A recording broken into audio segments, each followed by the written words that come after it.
আমি সজীব ওয়াজেদ জয় বলছি। আপনারা জানেন এই গত কয়েক সপ্তাহ ধরে আমাদের বাংলাদেশের যে গন্ডগোল সংকট চলছে, এই যে ছাত্রদের কোটা বিরোধী আন্দোলন, কোটার বিরুদ্ধে আমরাও ছিলাম। শুরুর থেকেই আমাদের সরকার কোটা সরিয়ে দিয়েছে, আমাদের সরকার তাদের সম্পূর্ণ দাবি মেনে নিয়েছে। এটা আদালতের একটা রায় ছিল, এটা আমাদের সরকারের করা ছিল না। তাও আমরা অ্যাপিল করে দ্রুত এই কোটা তুলে দেই। তাতেও আন্দোলনকারীরা সন্তুষ্ট না।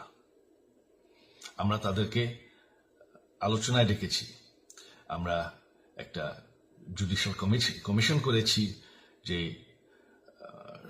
সংঘর্ষে যে হত্যাকাণ্ড হয়েছে সেটার বিচারের জন্য। অনেক পুলিশ অফিসার যারা অতিরিক্ত ফোর্স ইউজ করেছে তাদেরকে আমরা সাসপেন্ড করেছি। তাতেও এই আন্দোলনকারীরা সন্তুষ্ট নয়।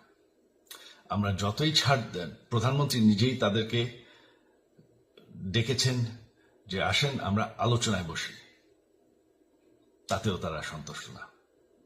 আমরা যতই ছাড় দিতে থাকি, যতই তাদের দাবি মেনে নিতে থাকি, তারা কিছুতেই সন্তুষ্ট না। তারা খালি দাবি বাড়িয়ে যাচ্ছে।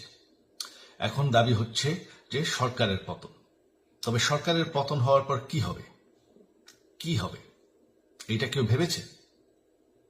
আমরা বাংলাদেশে গণতন্ত্র রক্ষা করে রাখতে চাই। সরকার পতন করে নতুন সরকার আসার সাংবিধানিক অনুযায়ী শুধুমাত্র একটি উপায় আছে, সেটা হচ্ছে নির্বাচন। আমাদের সুপ্রিম কোর্ট রায় দিয়েছে যে কোনো অনির্বাচিত সরকার 1 মিনিটের জন্য ক্ষমতা নিতে পারবে না। তো তাদের এই নির্বাচনের দাবিও যদি আমরা মেনে নেই, তো তারা তো এই পর্যন্ত কোনো দাবি, আমরা যত দাবিতেই রাজি হয়েছি তারা তাদের দাবি বেরিয়ে যাচ্ছে। তার মানে কি, আমরা যদি এখন এই নির্বাচন সরকার পতনের দাবিও মেনে নেই, তারা তখন দাবি করবে যে না, এই সরকারের আন্ডারে নির্বাচন, এই নির্বাচন আমরা মানব না। তখন কি হবে? এটা কেউ ভেবেছে? জানি আমাদের সেই সুশীল সমাজ আবার আলোচনা করছে সেই তত্ত্বাবধায়ক সরকারের অভিজ্ঞতা তো আমাদের আছে। আপনারা ভুলে গেছেন? সেই তত্ত্বাবধায়ক সরকারকে নষ্ট করে দেওয়া হয়েছিল বিএনপির আমলে ইলেকশন রিগ করার জন্য। তারপর যখন আরেক তত্ত্বাবধায়ক সরকার আসলো, দেশের কি অবস্থা হয়েছিল? শেষমেশ সব থেকে বড় কথা যে আমাদের সংবিধানে স্পষ্ট বলা আছে এবং আমাদের সুপ্রিম কোর্ট রায় দিয়েছে যে অনির্বাচিত সরকার 1 মিনিটের জন্য দেশের ক্ষমতায় থাকতে পারবে না। আমরা আওয়ামী লীগ, আমরা আন্দোলন করেছি, আন্দোলন করে এই দেশকে স্বাধীন করেছি, আন্দোলন করে গণতন্ত্র ফিরে এনেছি, আন্দোলন করে আমরা দেশের উন্নয়ন করেছি। আপনারা যে বঙ্গবন্ধুর মেয়ে শেখ হাসিনার বিরুদ্ধে বলছেন, আজকে শেখ হাসিনা না থাকলে বাংলাদেশ এতদূর আসতে পারত? অসম্ভব। কেউ কল্পনা করতে পারে নাই যে বাংলাদেশ এরকম উন্নতি করবে, এরকম উন্নয়ন হবে। ঠিক আছে, শেখ হাসিনার পর আপনাদের কি হবে সেটা আমারও চিন্তার বিষয় না, আমার পরিবারের আর চিন্তার বিষয় না, আপনারা বুঝবেন। তবে এইভাবে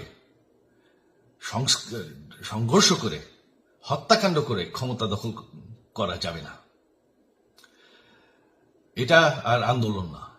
যখন পুলিশ হত্যা করা হচ্ছে, নিরীহ মানুষের উপর হত্যাকাণ্ড চলছে, মানুষের বাসায় আগুন দেওয়া হচ্ছে, জার্নালিস্টদেরকে হত্যা করা হচ্ছে, এটা হয়ে গেছে সন্ত্রাস। আর সন্ত্রাস মোকাবেলা শুধুমাত্র একটি ভাবে করা যায়। আমার অনুরোধ, আমাদের ল এনফোর্সমেন্ট, আমরা অনেক ধৈর্য দিয়েছি আর ধরেছি, তবে এখন আর এটা সহ্য করা যাবে না। ল এনফোর্সমেন্ট এজেন্সি, বিজিবি এবং কি আমাদের মিলিটারির প্রতি আমার আহ্বান যে আপনাদের দায়িত্ব হচ্ছে আমাদের দেশের মানুষকে নিরাপদ রাখা। এবং আমাদের দেশকে নিরাপদ রাখা, আমাদের দেশের সংবিধানকে নিরাপদ রাখা, সংবিধানকে রক্ষা করা। তার মানে এক মিনিটের জন্য কোনো অনির্বাচিত সরকার আমাদের ক্ষমতায় আসতে দিবেন না। এটা হচ্ছে আপনাদের দায়িত্ব, কারণ সেইটা হলে আমরা আবার পাকিস্তানের মতন হয়ে যাব। আমাদের যেই যে 15 বছরের উন্নয়ন সব শেষ হয়ে যাবে। বাংলাদেশ এর থেকে আর কোনোদিন ফিরে আসবে না। আমিও সেটা চাই না, আপনারাও সেটা চান না। আমি সজীব ওয়াজের জয় যতদিন আমার পক্ষে সম্ভব আমি সেটা হতে দেব না। জয় বাংলা, জয় বঙ্গবন্ধু।